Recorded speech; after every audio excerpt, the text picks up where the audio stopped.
The average person on a team, the reason they stay at their company is not because of money. That's number 4 or 5 or 6 on the list of what's important.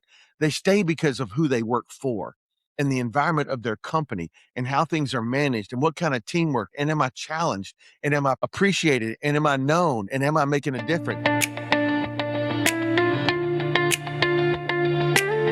My name is Bobby Mink with Choice Consulting and Management, and we want to welcome you back to Choices Create Change podcast. Today we'll be unpacking culture.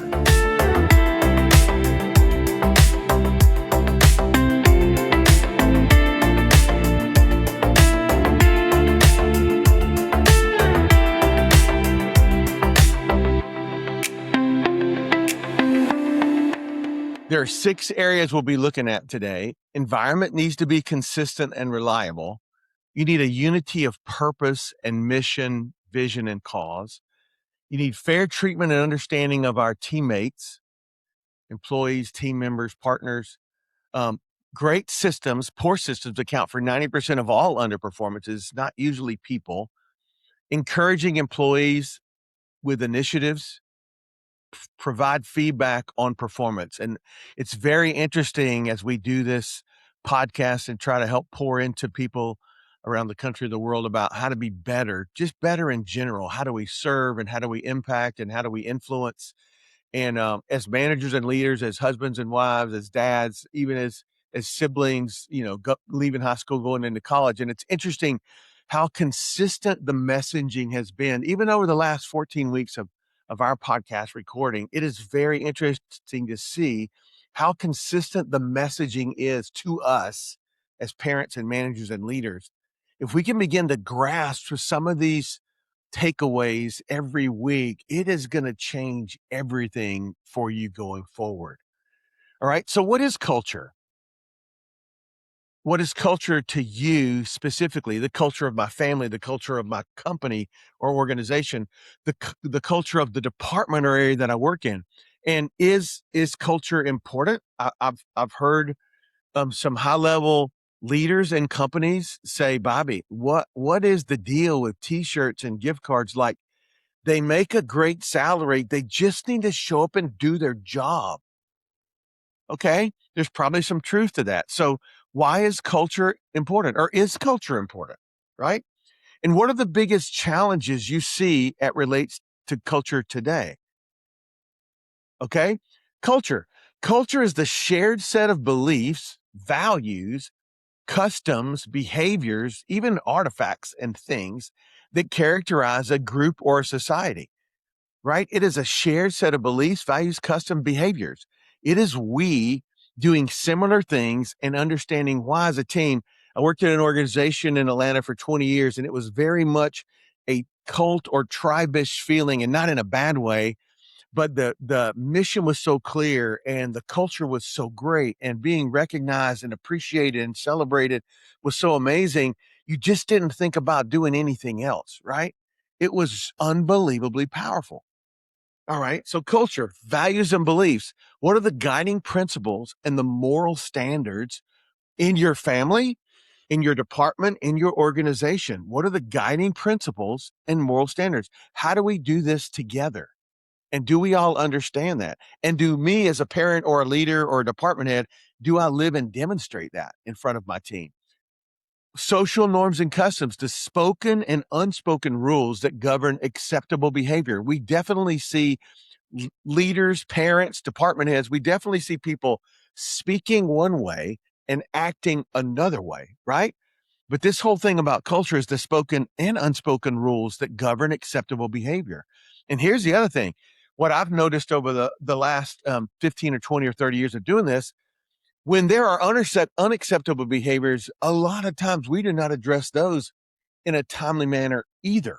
So then what's happening is we're making an unspoken decision to not deal with something, even though we might be saying people should not do this or we should all be doing this and that wouldn't be acceptable. We're allowing behavior. So that social norm and customs is a spoken and unspoken rules that govern acceptable behavior.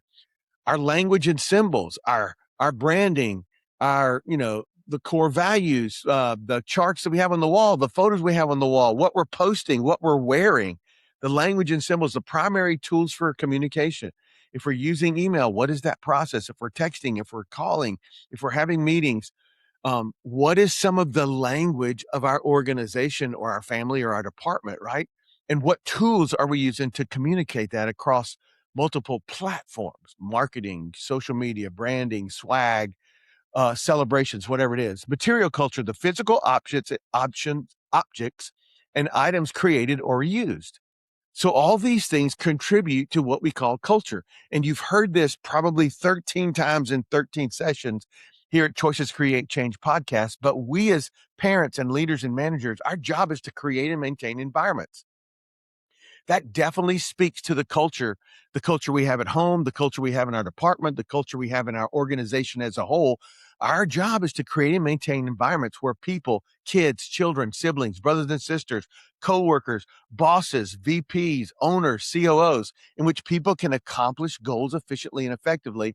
And as leaders and managers and parents, our job is to create that environment, to create that culture and try to be as consistent as we can over time.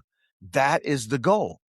All right, so let's jump into our 6 areas. Number 1, environment needs to be consistent and reliable.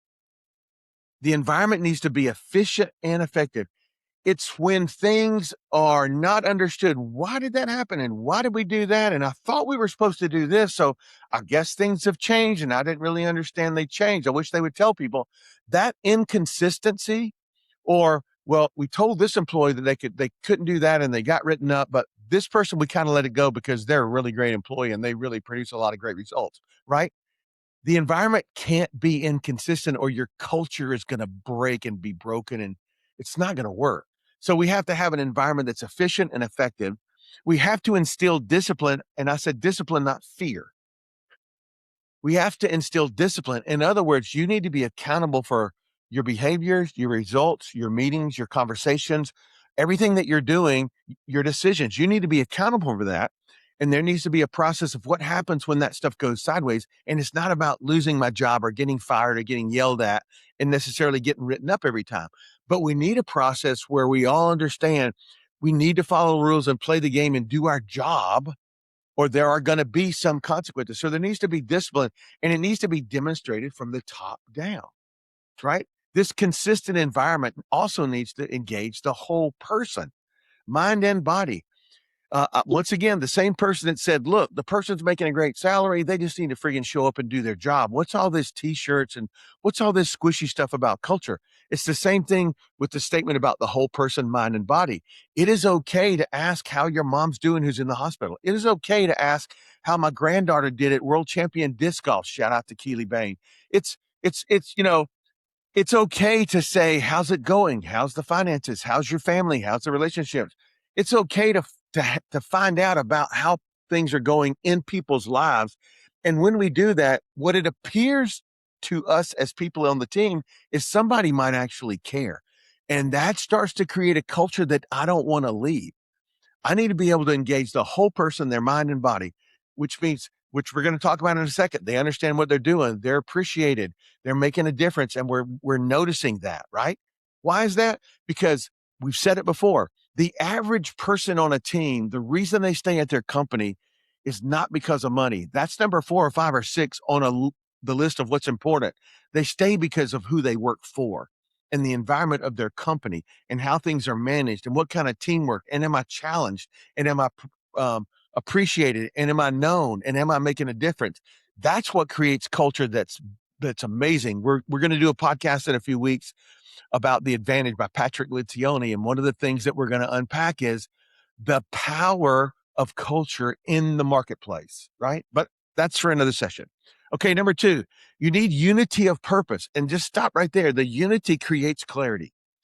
When it is we and not me, there is so much more that can be accomplished. It's a multiplier, right? Me and another person is 2, that's addition.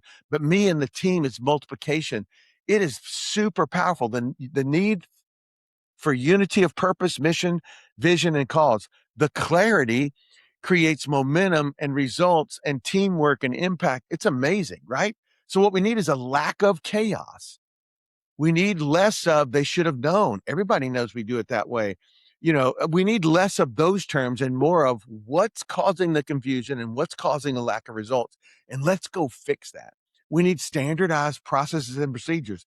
And that's with a company of 55 or 555. We need a process. And I would say AI would be a great partner to start helping you. Just start telling ChatGPT or one of our AI partners that's out there in the world what we currently do. Just tell it and ask it to start creating processes for us. And then let's tweak them, train them, file them, and use them. But we need standardized processes. So I'm very comfortable when I show up at work every day, knowing what I'm supposed to do and the results that I'm after, and I can just run wide open, right? That's clarity. Clarify the environment. Everybody needs to understand where I fit on the team, what I'm doing, how we work together, who the boss is, who's supposed to make decisions, what I'm allowed to do or not do, right? We need to clarify this whole environment. Even in small organizations of 10 or 15 people, 20 people, I often hear, Bobby, I'm not exactly sure. I think I'm supposed to do that, but it could be Martha, but I'm not exactly sure. And I don't know if I'm supposed to talk to Bill over operations or I'm supposed to talk to Tom over in sales. I'm just a little bit confused about who's supposed to be helping make this decision, right? We need to clarify our environments. We need to remove any obstacles of confusion and uncertainty. And we don't need to assume that they should be doing better than they are because they should know. We need to make sure and confirm they understand, they have the tools, they're equipped, they're trained, and that we notice and that we talk about those things as often as possible. Okay. We need to create a positive, motivational workplace environment. And I don't mean my personality, got a little bit too much sales in me, right? So I can get a little excited, a little passionate, and get a little loud. My wife's like, why are you yelling at me? I said, I'm not yelling at you. This is awesome, right? Which is maybe not the best way. But positive, motivational workplace doesn't necessarily mean you need to act crazy like me or my daughter. Shout out to Tamara Bain. Not right. It just means that we notice that things, do you have what you need? There's waters in the refrigerator and the little kitchenette. We might have some snacks. We're able to work with you if you have some issues going on in your house, right? We notice when you do things good. We have an open environment where we can talk about stuff without being afraid, like, oh, I'll probably get in trouble if I tell them, right? We need positive motivational workplace where people can just show up and crush it. What is your job? To create and maintain environments. All right. The other thing about this need for unity, purpose, vision, and cause is open and frequent communication. Lots of questions. We need to understand if things aren't going right, let's talk about it. And here's what I would say. I had a CFO one time, shout out to Mark Whitmire, right? Great financial mind, great partner of mine. But he told me one time, he said, Bobby, if it's going to be a difficult decision, we need to go make that decision right now. Let's don't wait and set up a meeting next week. Let's go get in the room. Let's get all the information on the table and let's go decide right now. So if there's something not going right, let's go address it today. If you got a customer issue, dig in right now. Go meet them right now. Discuss it right now. Come up with a plan right now. Don't wait, right? How do we do that? We need to start asking a lot of questions about what we're seeing or hearing or things that are going on that we might be listening to the voice in our head. By the way, the hardest voice to manage is yours. You've probably heard that before. Instead of listening to the voice, we just need to stop going, no, let me go find out what's going on. Let me go have some questions and have a conversation. That creates amazing culture. People start to feel very comfortable speaking up. And they also, a lot of times, start thinking of new ways and solutions before we even get to talk, right? It needs to be a morale boosting atmosphere where people really do enjoy going to work. I've heard a lot of people lately going, I love my job and I love going there. That's a competitive advantage. I know we shouldn't be doing it for that reason, but one of the byproducts of amazing culture is you can outrun and outperform your competitors, right? So we need unity of purpose, of mission, of vision, of cause, and we need to get rid of chaos. All right. Number 3, fair treatment and understanding of employees. You've heard this before on this podcast. We need non-threatening environments. We need to create a place where people feel safe speaking up. It may be a crazy idea. It may be that they're talking about something we've been doing for years and it's just not working. And if we're not careful, we start to get defensive and take it personal. We've got to work on at home, parents, and at work, departments or owners. We got to start creating non-threatening environments about what's going on and what we need to discuss without fear of getting angry or getting in trouble or losing my job. right? And one of the ways we do that is ask more questions as you're unpacking. As we're asking more questions, it seems to keep the defensive wall from popping up and becoming an obstacle in our conversation.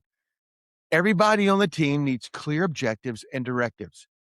They need to know what they're supposed to do, when it's due, what it should look like, and what the results you're expecting from what they're doing. It needs to be written. Here's another free one. It's not real if it's not written.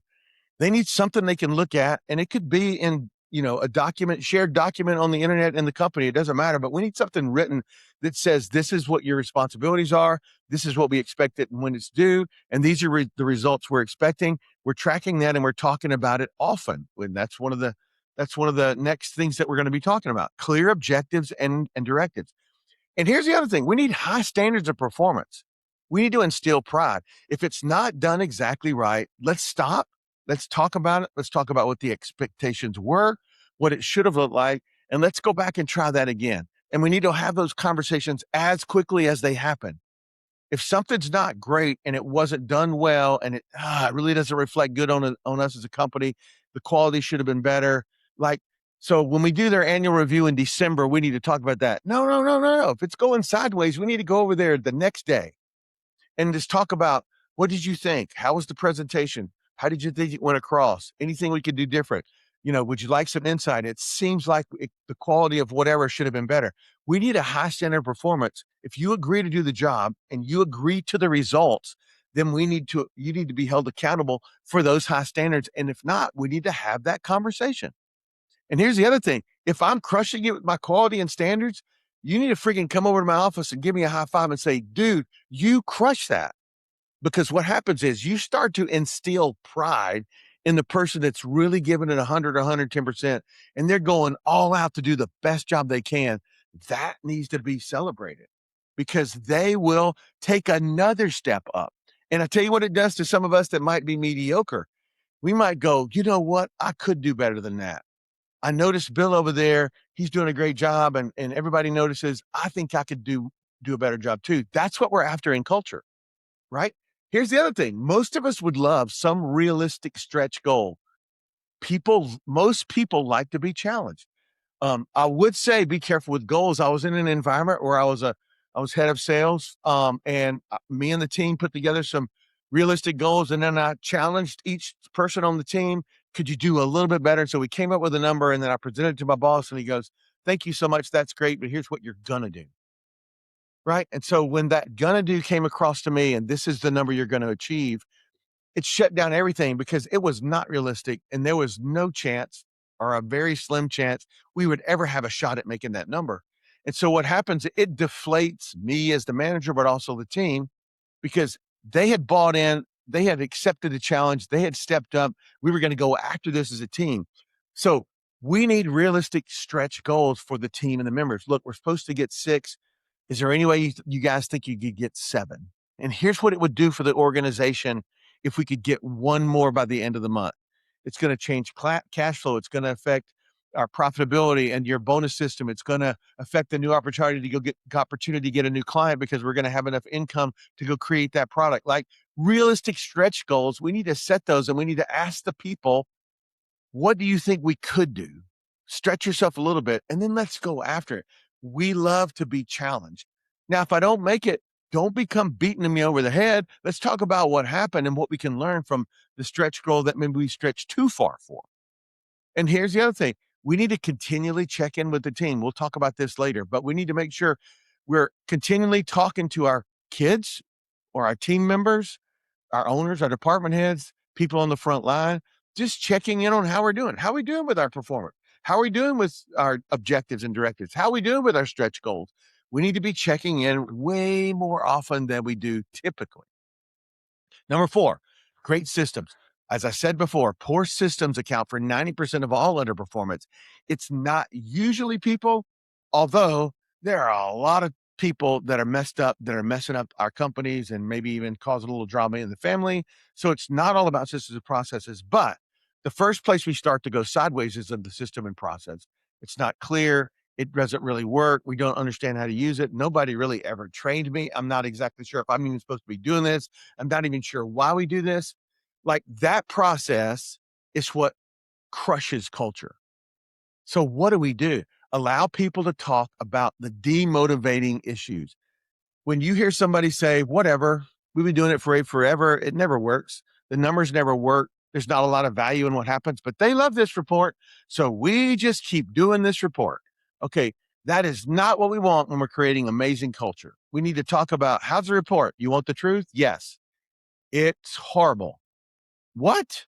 We've been using that report for 5 years. I'm sorry. It's not personal. It's horrible. You're asking for this, this, and this. The report doesn't clearly do that. We should have some columns and some data that are doing this, this, and this. We don't really track that. And I need to be able to say, whoa, that is a great idea. Why don't we try a new project, a new spreadsheet, a new process, and let's try it for a few clients or a few weeks and let's see if it's better. We don't have to do it like we've always done it, but I've got to be able to have that conversation, and I have to create an environment where people are comfortable having that conversation with me. If things are not going well, we need to correct those issues as fast as possible. That's one of the things that frustrate us when we're managing companies. We're working on 8 Essentials of Running a Great Company, which is one of our programs here at Choice Consulting, is that a lot of people do trailing expenses. In other words, the second week of every month, we look back. And what we try to coach is you need to be looking at your numbers every week so that you might be able to react and change a strategy or a tactic midstream, not the second week of the next month looking back going, boy, that wasn't good, was it? I wish we'd have known we might have done something differently, right? So as we're having issues with our performance, we need to correct those issues as fast as we can, understand what they are, and understand what needs to change. And then how do we assemble the team and get input and figure out how we can do that? We need to delegate appropriate authority, right? You need the accountability and the responsibility to be in the chair with the job that is being paid for that job. And there's an old management leadership saying, you never give a title without the power to enforce that title. Right? So don't give somebody the job and the responsibility and then cut their legs out from them when you go around them or you go over them and you make a decision or you call the vendor or you call the customer or you change the deal. You need to delegate that appropriate authority with guardrails, what they can and can't do. But inside these two guardrails, you just go crush it. You know what you're supposed to do and you know what your results are. And I'm holding you accountable to get those results. So delegate appropriate authority. They need to have the authority they need to make those decisions within budget. In the home building industry, what is a finish manager, the person that's learning to finish house? What can they approve? Up to $500. Okay, your assistant builder that's learning how to be somebody in charge of a location or building houses. Well, they have a $1,500 budget. How about the head person, the head builder that's running the whole organization over there? He might have a $5,000 budget. If that's the case, then you spend it like you need it. You don't need approval. My budget's $500. I can go approve $100 and I don't have to ask anybody. I need the proper authority, the proper responsibility, and the accountability with clarity if you want to deal with poor performers and systems that aren't working. And empower self-management. Because I'm going, how are we going to manage this? Well, first of all, you better hire somebody who knows how to manage themselves.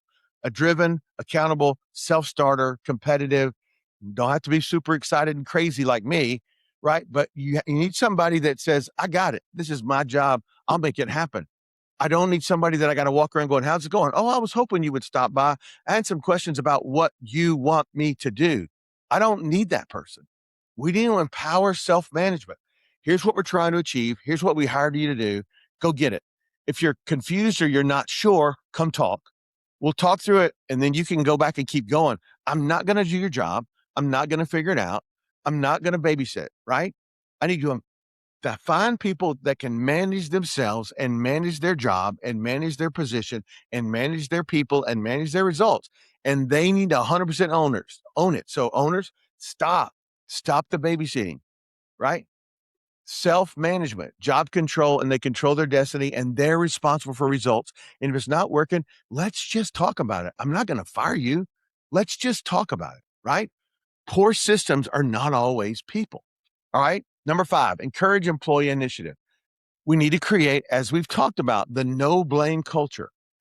if we can if somebody says, I've got a great idea, I think we can make money, it'll be faster, it'll be more efficient, we'll have more data, we'll have more information. I might say, I tell you what, why don't you try it on this job? Why don't you try it on the next report? Why don't you try it? You go figure it out and you try it out and let's track it and come back and let's talk about it. We got to create a no blame culture and we got to create a place of continuous improvement. It doesn't matter what chair or what level that you sit in the organization or the department. We're trying to get better every day.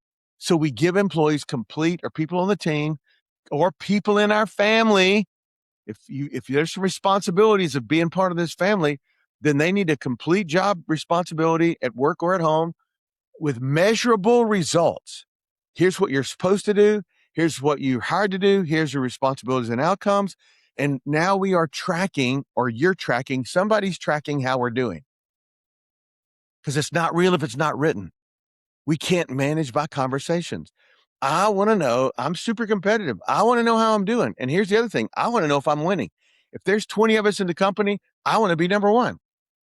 I don't care what everybody else is doing. If you hire me and our job is to make 20% and do it in this many days and have this many cultures and 5-star Google reviews, dude, I'm fixing to go wide open at chasing that, which means you got to show me how I'm doing.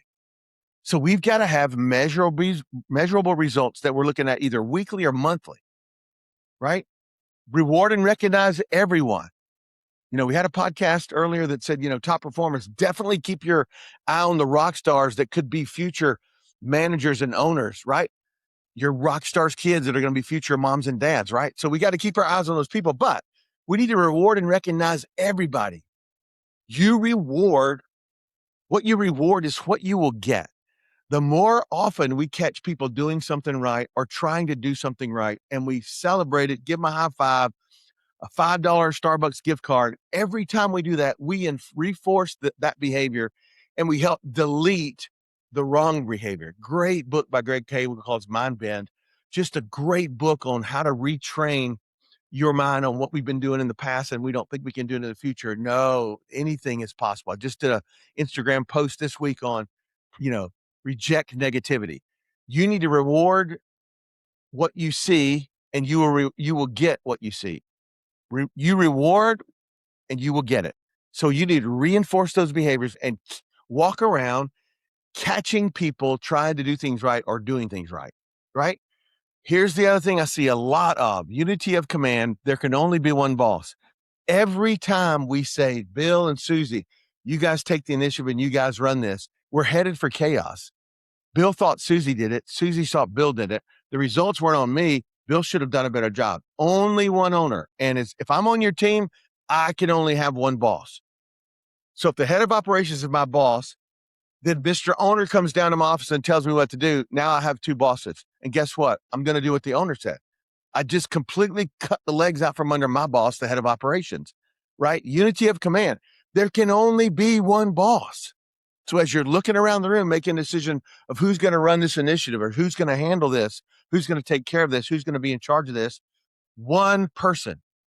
You have to have only one person, and they need to be 100% responsible and accountable for this initiative and the results. And we'll work with you to help you, right? But you've got to have unity of command, because that's what encourages employee initiatives. I don't know how many times over the last 8 years for sure I've heard going, Bobby, I'm not exactly sure who I'm supposed to talk to. I thought it was Bill, but I also heard it was Susie. And after I talked to Susie, she goes, oh, no, it's not Bill either. You should have talked to Lance. And I'm like, what? Right? That confusion is crushing your culture. It's crushing your productivity. It's crushing your employee satisfaction. It's probably crushing your customer satisfaction and your Google reviews.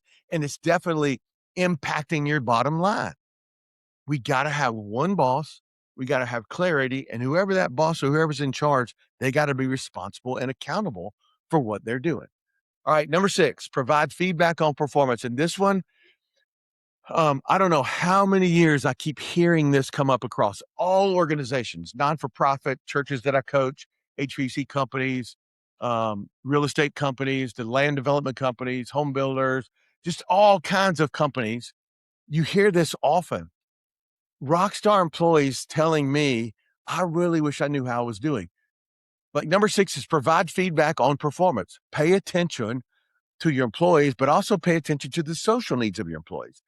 There can be some personal moments and interactions where we can find out and listen, and it helps you understand sometimes why they freaked out, sometimes why they cried, sometimes why they yelled, sometimes why they got pissed off and went back to the office. When I kind of understand the dynamic of what's going on when they leave work, it might help me. And when it helps me, I can help them. And when I help them, dude, you start creating amazing culture. So you pay attention to the needs of your employees. Enjoy camaraderie, right? I've got several owners that say, Bobby, honestly, if I could, I would come in the morning, I'd go straight to my office and I wouldn't talk to anybody. But what I have learned is I need to walk leisurely and slowly through the office every morning. I need to stop and say, morning, how is it going? How's your week going? How's the family? Because I need to create an environment where it's we, and it's not just the boss down there in the corner office with his door closed. Don't go in there because you'll interrupt him. The door is open, and I'll talk to everybody on my way in, right? Enjoy camaraderie, celebrate. I heard your daughter won World Disc Golf Championship. That's awesome. Congratulations. Hey, if she's ever out here with you, we'd love to, buy you guys lunch or something, right? Thank you and a good job. Here's the other thing. If you're not good at that, find somebody in your family or in your organization that is good at it and empower them to remind you as the department head or as the owner or who's in charge. Remind me once a month to go say good job and thank you to somebody. There's no excuse when you say, Bobby, I wasn't born that way. I wasn't raised that way. I'm not good at that. You find somebody around you that can take on the mantle of saying, we are going to notice and we are going to appreciate, right? You create team social events. If you don't like social events and you don't want to plan social events, you find somebody on your team that has the gift of hospitality. You give them a small budget and you ask them to set up something once a month or once a quarter. We need to have some kind of fun. Let's do Taco Friday. Let's do bring your best recipe from grandma. Let's do something. We're all meeting for lunch Friday down in the break room. Everybody bring a potluck. We're just going to spend an hour hanging out and talking. Hey, you guys crushed it last month. We broke all of our goals. Profits were up by 2%. Next, in 3 weeks on Friday night, we're taking everybody, your spouse and your kids, and we got a bowling alley reserved for 4 hours, including food and beverages. And we're just going to have some fun and download, right? You create team social events because it creates peers, it creates friendships, it creates relationships, it creates amazing culture. People love a place where they get noticed and they get celebrated, and the leadership and the ownership even puts a little bit of money to that celebration. I was at a place where, when we crushed the goals, we got to go big, right? So we were doing, hundreds of millions of dollars worth of business. And so the deal was, if we crush our numbers and hit our numbers, we're going somewhere. I'll never forget having dinner on an aircraft carrier in Charleston, right? I'll never forget sitting by a pool in Cancun, Mexico. I'll never forget riding a riverboat up the Tennessee River going to the Titan Stadium, right? Those were all celebrations from leadership and ownership when the company crushed it and we all did an amazing job. So feedback and formats, you got to create team social events, good systems to clarify the working environment. Once again, everybody's clear. We're working together. If we have questions, we talk about it. If it's not going well, we talk about it, right? We have an organizational chart, even if there's 6 or 10 of us. We have an organizational chart that shows who's responsible for what and who reports to who. If it's 20 people, you definitely have one. If it's 50 people, you friggin' better have one, right? The confusion of not knowing who to ask and who owns it crushes culture, right? Clear job responsibilities and outcomes and position guides. And AI can totally help you write those, right? You need clear policies. You need clear procedures. Not real if it's not written. You need clear work rules. What do I do if I got to take some time off? What do I do if my wife's sick and I got to stay home right now to take care of my son because she had to go to the hospital? What do I do if I'm in a wreck on the way to work? What do I do? Okay, we need clear work rules. How we work together, how we play together, everything about what we do, it needs to be clear. Why? Because when it's unclear, it crushes culture. It creates confusion and lack of clarity, and its culture starts eroding. Okay. So 2 things as we wrap up. One of the powers of this great culture we just talked about is the power of measuring. in your company, and I think we talked about today that we may do a podcast in the next few weeks on measuring. What do organizations need to measure? What does that look like? And maybe some tools or some thoughts of how you might be able to access that. For me, I coach small to medium-sized organizations around the country, and typically we struggle with our metrics. So the power of metrics, you need some kind of company scorecard, depending on the industry you're in, some kind of key performance indicators of how we are doing week to week, month to month, job to job, employee to employee, department to department. We need to know those numbers. What we need are ways to measure the intangibles, R&D. What is that costing us? Research, new plans, new product, whatever. What is the customer satisfaction? What is it costing to get a customer? What is it costing us to keep a customer? How is our customer satisfaction rating? How are we getting that? How are we getting the results? What are we doing with those results? What do our employees think about where we're working? Do we have anything that's tracking what they're thinking and feeling, their suggestions, their frustrations? How are we tracking that? What are we doing with that? Is everything measured? Is everything posted somewhere? And are we rewarding the places that are crushing it? What's your cash flow? What's your profitability? What's your cycle time? What's your break even every month? What is who's analyzing your finances as a whole? Bank relationships, credit card relationships, lenders, investors. Who's wearing the umbrella of all of these metrics, right? Everything is measured, posted, rewarded, and we talk about it. We talk about it often, weekly or monthly. Are we talking to our customers? How long has it been if you've done a survey, called a meeting, wine and cheese, my last 10 or 15 customers, we're going to get together and we just want to hear about your experience, what you thought, suggestions you would make, what you loved. Are we talking to our customers? Are we highlighting the heroes? Are we celebrating the stories? Hey, for me, stayed late on a Friday night till 7:30, washing streets in February, freezing cold, because we had people coming the next morning to look at product and possibly sell some product, and somebody had to stay late. I need to capture that story when I hear about it, and I need to celebrate it. Hey, one of our employees heard that our customer had bought this product and it went sideways, and so Saturday he drove over to their house and he fixed it for them. What? Everybody needs to hear that. It creates amazing culture. Guess what it does for me that the person did that? I'm even more fired up than I was when I left that lady's house, right? So we got to highlight the right heroes. We got to treat people with respect. And I've really got to work on this. You got to pause long enough to really listen. You got to ask the questions from a place of true concern and serving the people on my team. Yes, we need to serve our customers and our vendors and our suppliers. We need to serve each other more. So treat people with respect and listen. Everyone knows why their job is important and the impact it makes in the company. How do we do that? We measure, right? So you've got to be measuring. And then let's talk about culture. How do you measure culture? If you need to know, send us an email. I'm going to give you the website address here in a minute. We've got a little tool called the Power of Measuring, called the Measuring Stick for Great Company Culture and Retention, right? It's 12 things. It's just a questionnaire. I know what is expected of me at work. I have the materials and equipment that I need to do my job right. At work, I have the opportunity to do what I do best every day. In the last 7 days, I have received recognition or praise for doing a good job. My supervisor or someone at work seems to care about me as a person. There is someone at work that encourages my development. At work, my opinions seem to count. The mission and purpose of my company makes me feel like my job is important. My associates or fellow employees are all committed to doing quality work. I have a best friend or a really good friend at work. In the last 6 months, someone at work has talked to me about my progress. And this last year, I've had the opportunity at work to learn and grow. If you were to give this list to your team, what would be the answers? What would be the things that you need to celebrate? And what would be the things that we need to work on over the next 12 to 24 months, right? How are you doing as a culture? It's huge. Okay, so culture, environment needs to be consistent and reliable.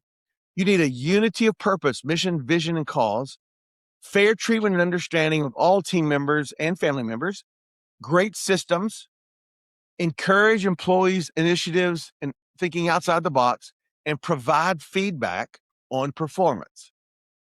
So that was a lot. My name is Bobby Mink with Choice Consulting and Management, and we want to thank you for joining us at Choices Create Change podcast. If you enjoyed the show, then let us know. And if you have topics you would like for us to discuss, just go to choiceconsultingman.com/podcast and leave us a message. And you can also subscribe there at /podcast to get our new podcast every week. So let's start the journey of an impactful and amazing culture in your family, with your team, in your company, right? And as usual, you got this, so let's go crush it.